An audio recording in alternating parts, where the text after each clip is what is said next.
और साथियों, मैं बहुत ध्यान से सुन रहा था आप लोगों ने जो समस्याएं उठा रहे थे, और चाहे वो समस्या स्कूल ना बनने की है, चाहे बच्चों के लिए ट्रांसपोर्टेशन की प्रॉब्लम है, चाहे स्कॉलरशिप की प्रॉब्लम है, चाहे रिन्यूअल की प्रॉब्लम है, चाहे पेंशन की प्रॉब्लम है, ये और वगैरह, मैं ये समझता हूं कि ये सारी बहुत महत्वपूर्ण है। और क्योंकि इनका संबंध हमारे जो घर है, हमारा जो परिवार है, उसका क्या डेवलपमेंट हो रहा है उसके साथ है। अब मैं देखता हूं कि हमारे दिल्ली जैसी जगह में आज मिनिमम वेज, न्यूनतम वेतन 8,086 रुपये अनस्किल्ड वर्कर का है। लेकिन जब भी मैं बस्तियों में जाता हूं और मजदूरों से बात करता हूं जो फैक्ट्रियों में खासकर काम करते हैं, तो उनको पहले तो पता ही नहीं होता कि न्यूनतम वेतन नाम की कोई चीज है। इसलिए न्यूनतम वेतन क्या होगा ये उनसे उम्मीद नहीं कर सकते। और जब मैं मालूम करता हूं कि आपकी तनख्वाह कितनी मिलती है, तो 4,000 5,000 के बीच में आदमी को मिलती है, औरत को उससे भी कम मिलते हैं।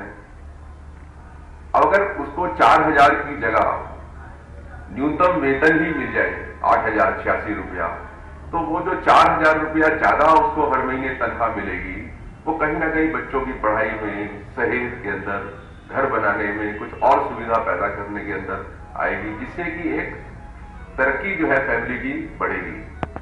और वो जो खुशी है, मतलब हमारे परिवार का जो खुशी है कि हम तरक्की कर रहे हैं, वो ही एक डेमोक्रेसी, एक प्रजातंत्र के अंदर मुझे लगता है हर आदमी के साथ मिलना चाहिए।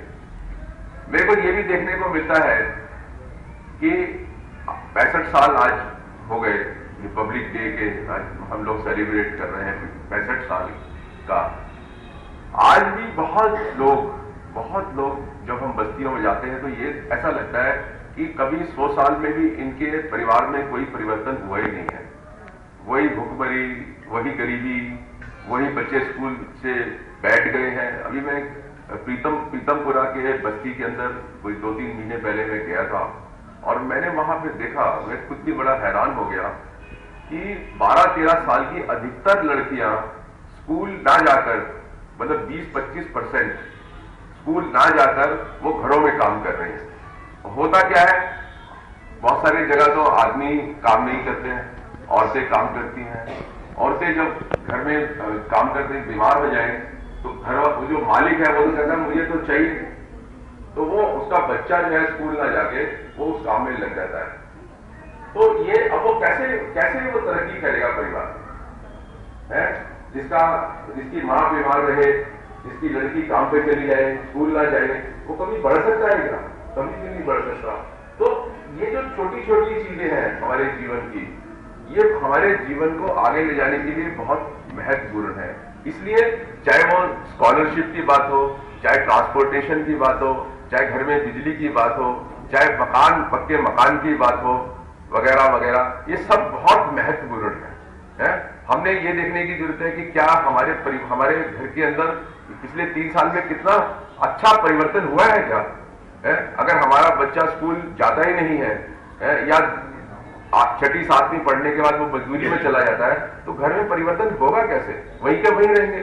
वही जो आज हम लोग अनपढ़ हैं, हमारे जो बच्चे नहीं पढ़ेंगे तो वो भी अनपढ़ रहेंगे, तो वहीं के वहीं सारा घूमता रहा ना।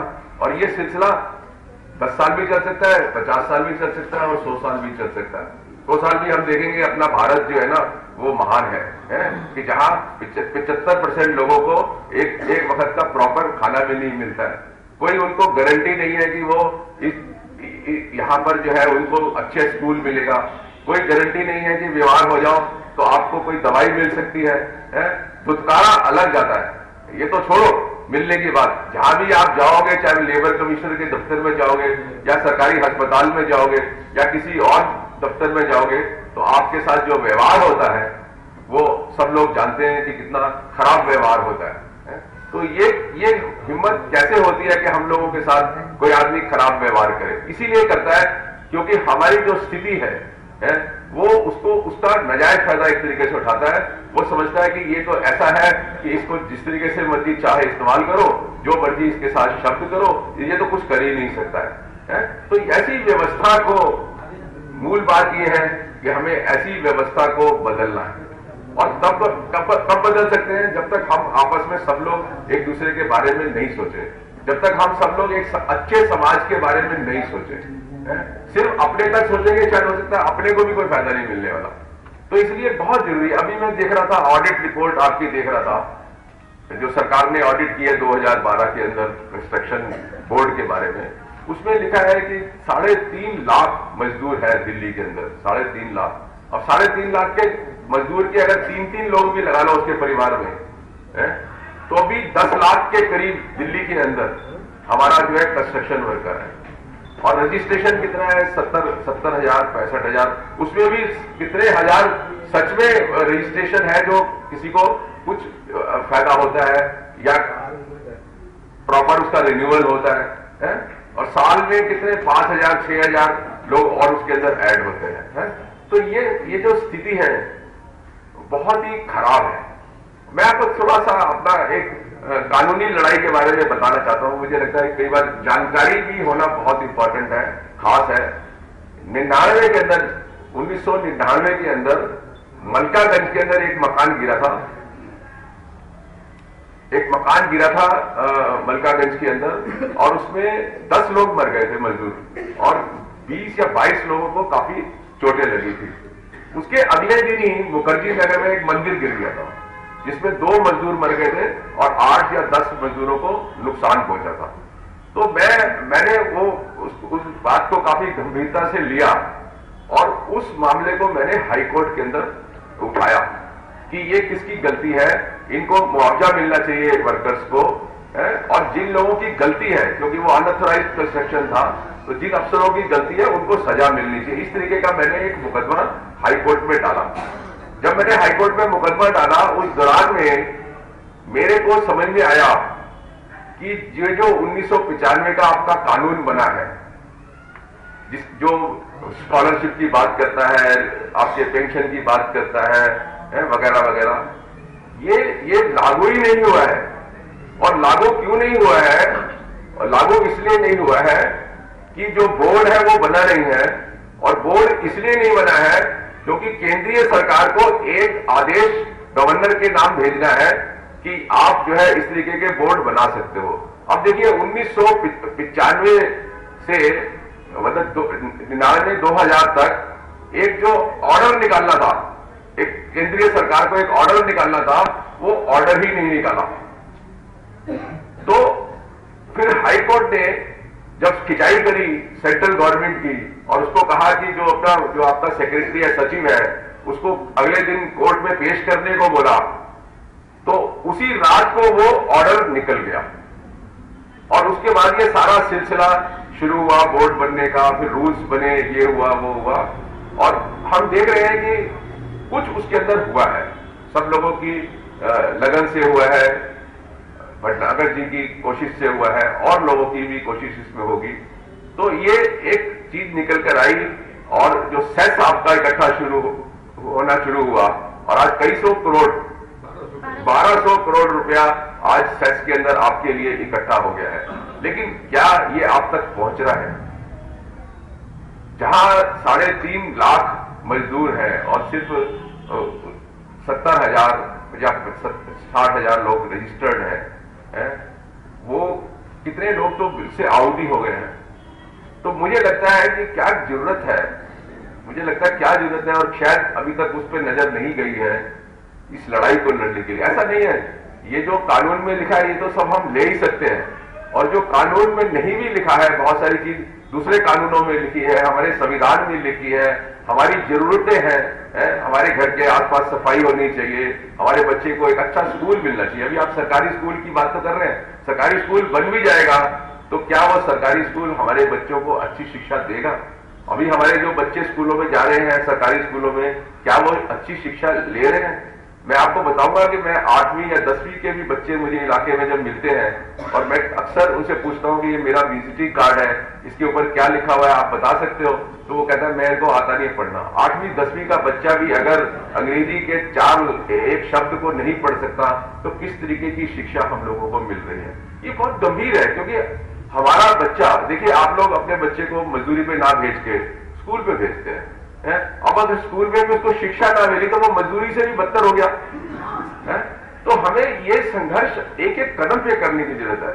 आज आप अगर बीमार हो जाते हो और अस्पताल में जाते हो, सरकारी अस्पताल में क्या हालत है, वहां भी आपसे पैसा मांगा जाता है। मैं आपको इतने केस बता सकता हूं कि जहां सरकारी अस्पताल वाले ने कहा कि 2.5 लाख रुपया लगेगा, 1.5 लाख लगेगा। एक कंस्ट्रक्शन वर्कर जिसके ऊपर कुछ गिर गया, 25-26 साल का लड़का, जब वो अस्पताल में गया और अस्पताल ने कहा, सरकारी अस्पताल ने कहा कि 2.5 लाख खर्च होगा, तो वो 6 महीने अपनी झुग्गी में जाके बैठ गया कि उसके बाद पैसे नहीं। फिर एक दिन उसको पता लगा मेरे बारे में, मेरे पास आया, फिर मैंने उसको एक निजी अस्पताल में भेजा कि जब वहां जाओ तुम्हारा वहां पे मुफ्त इलाज हो सकता है?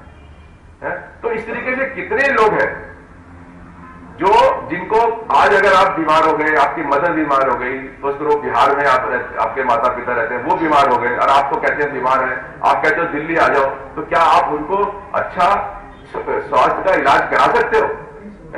तो ये हम मतलब क्यों नहीं हमें मिलना चाहिए? ये सब कुछ मिलना चाहिए। इसलिए हमें जो है ना 3 चीजों की बहुत जरूरत है। एक तो, 1 मिनट प्लीज, एक तो हमें क्या चाहिए, 3 चीजें क्या है? एक तो कानूनी तरीके से लड़ने की सामर्थ्य हमको बनानी पड़ेगी। मुझे लगता है कि इतने सालों के अंदर ये जो आप लोग हैं, आपका ये नहीं हो रहा, आपका वो नहीं हो रहा, आपका वो नहीं हो रहा, क्या हमने एक भी मुकदमा पेंशन लेने के लिए डाला? क्या एक भी मुकदमा हमने रिन्यूअल के लिए डाला? क्या हमने एक भी केस डाला कि हमारे बच्चे को स्कॉलरशिप नहीं मिल रही? मेरे ख्याल से एक भी केस इसको लागू करने के लिए नहीं डाला। मुझे लगता है कि अगर, तो एक चीज तो ये होगी कि कानूनी लड़ाई, एक तो कानूनी लड़ाई के लिए हमें तैयारी करनी पड़ेगी।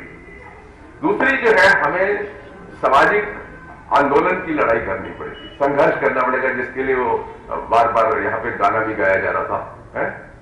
और तीसरी राजनीतिक तौर पर लड़ाई करनी पड़ेगी। मतलब तीनों चीजों पे साथ साथ अगर हम लड़ते हैं तो ये कंस्ट्रक्शन वर्कर के जो राइट्स है ना, ये कानून में, ये तो हम ले ही लेंगे।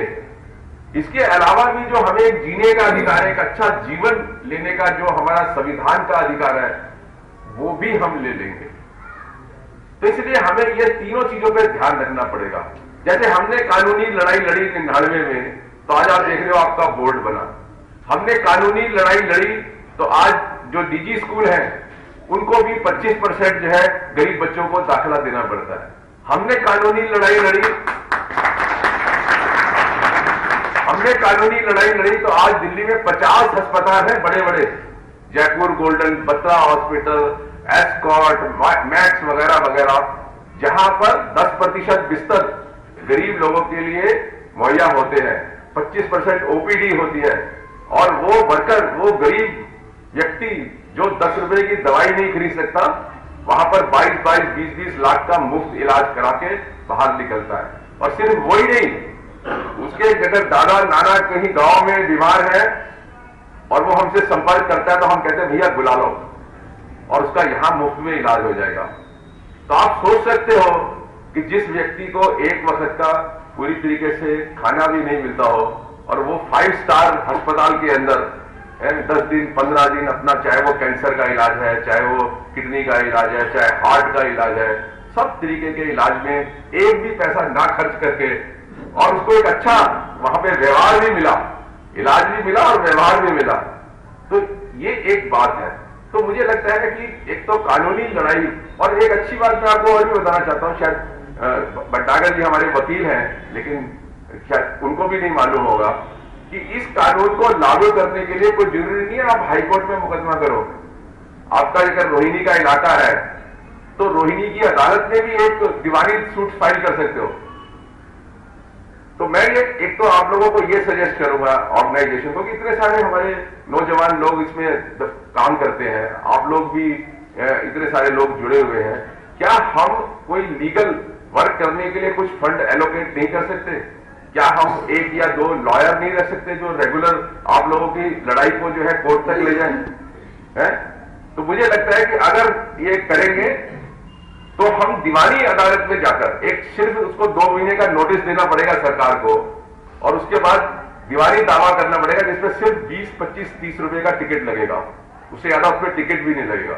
मुझे लगता है कि अगर हम सरकार के खिलाफ ज्यादा से ज्यादा इस तरीके के केस डालेंगे तो एक दबाव सरकार के ऊपर बनेगा और इससे बहुत सारी चीजें जो है ना और भी सुधरेंगी। मतलब ढांचे के अंदर अगर आप कहीं एक जगह झटका मारते हैं ना तो उस ढांचे के पूरे ढांचे के अंदर जो है ना कहीं कहीं जो है ना कंपन होती है और उसमें बदलाव होता है। दूसरी बात यह है, एक तो यह तरीका है, मुझे लगता है इस पर सोचना चाहिए आप लोगों को, इमीडिएटली कोई ना कोई लीगल सेल अपना बनाना चाहिए जहां पे मजदूर की लड़ाई, उसको जरूरी नहीं है मजदूर वहां के शिकायत करे, जो हमारे लीगल सेल के लोग हैं और जो हमारे वर्कर हैं जो फुल टाइम, वो लोग सब मिलकर इलाके से उसकी शिकायत लाके उसके ऊपर, जिससे उसका नुकसान नहीं हो, उसका अगर दिहाड़ी का नुकसान होगा तो शायद दिक्कत होगी या छुट्टी के दिन वो आके कर सकता है। तो सब लोग मिलकर इस तरीके की लीगल एक लड़ाई लड़ो। दूसरी लड़ाई है सामाजिक लड़ाई, उसमें क्या सब लोग मिलो, इकट्ठे हो और उसके लिए जो भी हमें कोई धरना देना हो, डिमॉन्स्ट्रेशन देना हो, मैं भी आपके साथ चलूंगा, मैं भी आपके साथ बैठ जाऊंगा। अगर वो हड़ताल करोगे तो मैं भी एक दिन या 2 दिन तो जरूर कर लूंगा, ठीक है। तो आप लोगों के साथ मैं भी चलूंगा। तो ये संघर्ष की भी एक जरूरत है। तीसरा है राजनीति, राजनीति भी जरूरत है। और अभी फिलहाल आप लोग, क्योंकि मैं इनकी सेंट्रल कमेटी का जो नेशनल एग्जीक्यूटिव है उसका मेंबर हूं, मुझे नहीं पता कि मैं क्या कर पाऊंगा आपके लिए, वो तो समय ही बताएगा। लेकिन आप लोगों को कोशिश करनी चाहिए कि आप लोग मेरा पूरा इस्तेमाल करें इस सरकार के ऊपर राजनीतिक तौर पर दबाव बनाने का। मैं आप लोगों के जो मुद्दे हैं वो सिर्फ मंत्री के साथ ही नहीं, जो हमारी नेशनल एग्जीक्यूटिव की मीटिंग होती है मैं उसमें भी उठाने के लिए तैयार हूं, और उसका पूरा प्रभाव पड़ेगा क्योंकि उसमें केजरीवाल खुद होते हैं, सारे लोग जितने भी ऊपर के लोग हैं वो सारे होते हैं, उनके सामने भी मैं उठा सकता हूं। और आप समझ सकते हो कि अगर मैं भी आपके साथ किसी दिन धरने पे बैठ जाऊंगा तो उसका दबाव कितना सरकार के ऊपर पड़ेगा। तो ये तीनों तरीके की लड़ाई, ये नहीं है कि हमें सिर्फ एक चीज पे आधारित रहना है। मैं बार बार जवाब दे रहा हूं कि ये तीनों लड़ाइयां साथ साथ चलनी चाहिए। और अगर आप ये चलाते हैं तो मुझे लगता है कि बहुत सारी समस्याएं हमारी जो है हल हो सकती है। और मैं हमेशा आपके साथ हूं। अभी हम लोगों ने ये आप लोगों को ये हैंडबिल भी बांटा है, जिसको नहीं मिला वो ले ले, क्योंकि इसके ऊपर मेरा टेलीफोन नंबर है? और बहुत सारे लोग तो मुझे फोन करते ही रहते हैं। तो अगर किसी को भी कोई समस्या है तो आप मेरे को जो है फोन कर सकते हैं, ठीक है। कभी कभी ऐसा होगा कि मैं आपका फोन नहीं उठाऊंगा, लेकिन घंटा 2 घंटा 3 घंटे के बाद जैसे मुझे फुर्सत मिलेगी मैं आपको जरूर वापस टेलीफोन करूंगा। इसमें कोई रात को अगर 12-1 बजे भी करोगे और मैं सो रहा होगा तो सुबह उठ के आप लोगों को जरूर मैं फोन करूंगा। तो आप मेरा पूरा का पूरा 24/7 सातों दिन मेरा इस्तेमाल कर सकते हो आप। लेकिन मैं एक ही चीज चाहता हूं, देखो मैं एक ही चीज चाहता हूं, मेरा एक ही सपना है कि इस देश का हर एक व्यक्ति अपनी एक इज्जत से जो है ना जिंदगी बिताए। और इज्जत से तभी बचा सकता है जब उसको साधन होगा काम करने का, उसके बच्चे पढ़ेंगे, स्वास्थ्य का उसका अधिकार जो है वो लागू होगा, ये सब चीजें होगी तभी एक अच्छा जीवन बिता सकता है। और यही मेरा सपना है कि देश का हर एक व्यक्ति जो है एक अच्छा जीवन बिताए। और इसके लिए हम सब लोगों को मिलकर संघर्ष करना पड़ेगा। तो मैंने जैसे आपको कहा कि मैं हमेशा आप लोगों के साथ हूं, आप मुझे बताइए जहां भी मैं आप लोगों की जिस तरीके से भी मदद कर सकता हूं, जिस तरीके से भी आपके साथ में खड़े होकर संघर्ष कर सकता हूं, मैं हमेशा करता हूं और करता रहूंगा। थैंक यू, धन्यवाद।